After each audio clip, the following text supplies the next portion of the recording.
Praise the lord. దేవునికి మహిమ కలుగునుగాక. ఈరోజు దేవుని వాగ్దానము. నేను నీకు తోడై ఉండి నిన్ను ఆశీర్వదించేదను. ఆదికాండము 26వ అధ్యాయము 3వ వచనము.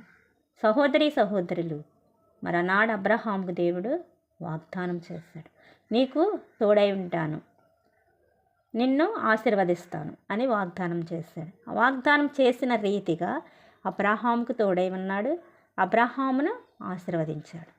ప్రియ సహోదరులు, దేవుడు మాట్లాడుతున్నాడు, నేను నీకు తోడై ఉంటాను, నేను నిన్ను ఆశీర్వదిస్తాను అని దేవుడు మాట్లాడుతున్నాడు. నీ పనంతటిలో నేను తోడై ఉంటాను, నేను నిన్ను ఆశీర్వదిస్తాను, దీవెనకరంగా ఆశీర్వాదముగా నేను నిన్ను చేస్తాను అని దేవుడు మాట్లాడుతున్నాడు. దేవునికి మహిమ కలుగునుగాక.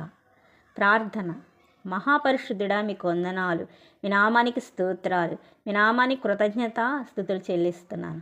మరి నీవు వాగ్దానం చేస్తావయ్యా, నీకు తోడై ఉంటాను, నేను నిన్ను ఆశీర్వదిస్తానని. మరి నీవు ఇచ్చిన వాగ్దానం మా జీవితం నెరవేరులాగున సహాయం చేయండి. మహిమ ఘనత ప్రభావాలు పొందుకోమని మా కొరకు రానయ్యున్న ప్రభు యేసు నామములో అడిగి వేడుకుంటున్నాం తండ్రి. ఆమెన్.